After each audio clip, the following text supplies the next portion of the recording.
Bom dia, primeiro ano. A partir de agora, a gente. Então, a gente vai entrar numa sequência mais clara, né?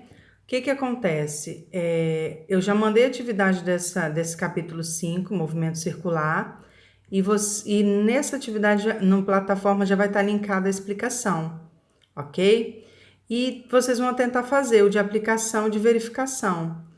E na medida que vocês tenham dúvida, eu vou entrar durante a semana com a explicação de algumas atividades dessas, tá bom? Para esclarecer. Então vamos lá. Ó. Movimento circular uniforme. A gente tem um movimento circular uniforme, que a gente chama de MCU, né, abreviando, é um movimento cuja trajetória é uma circunferência, é um arco, né? A gente não está falando mais aqui em movimentos na vertical, né? Na vertical e nem na horizontal, a gente está falando em movimentos circulares, né? E eles têm as características, ok? As características são bem claras, são bem definidas, né? A gente observa as velocidades, ó, elas vão tangenciando a circunferência.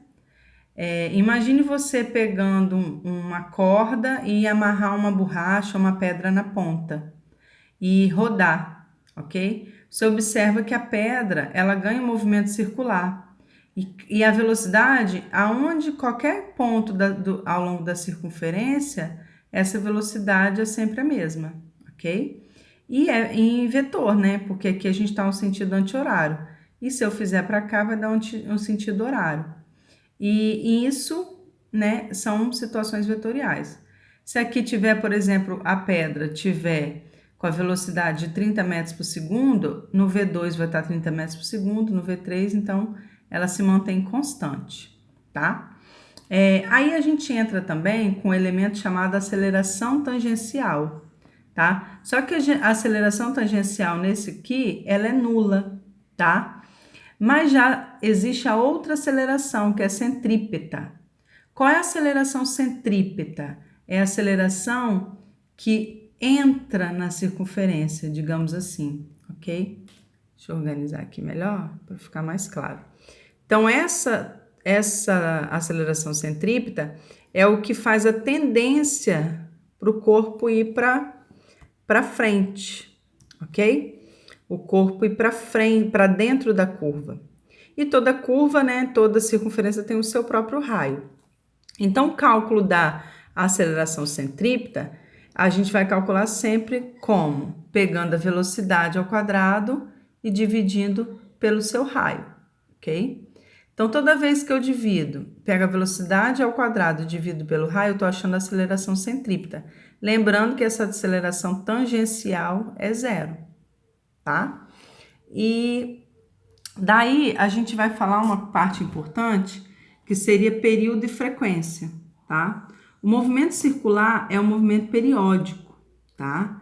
A posição, a velocidade e a aceleração se repetem em intervalos de tempo sucessivos iguais. O móvel executa uma volta completa sempre no mesmo intervalo de tempo. Ou seja, a cada uma volta, ok? Eu completo aquela volta num tempo. Por exemplo, uma pessoa correndo numa pista circular, ela vai demorar um tempo para dar uma volta.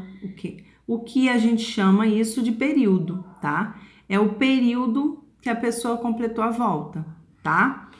Já a parte da frequência, então vamos, ó, continuando.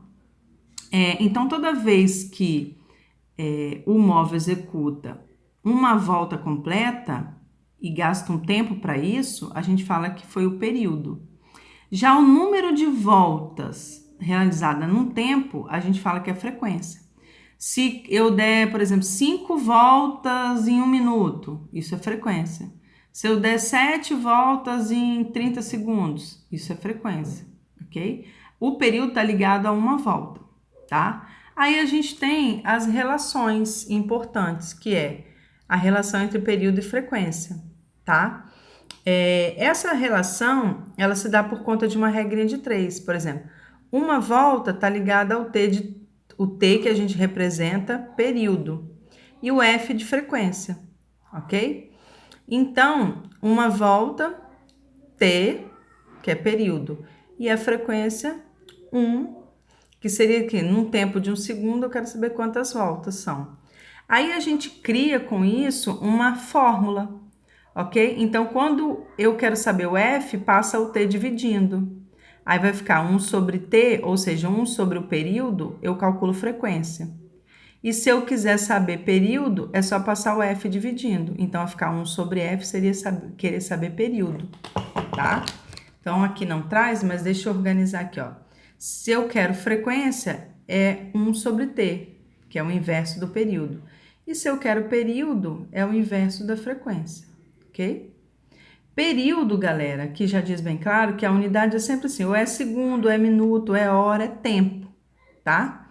Já a frequência, como usualmente é medida em ciclos ou rotações, a gente diz que isso é o RPM, ou seja, rotações por minutos.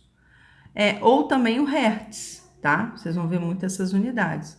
Então, para calcular frequência, ou a gente dá em RPM ou Hertz, que é HZ, a abreviação, tá bom?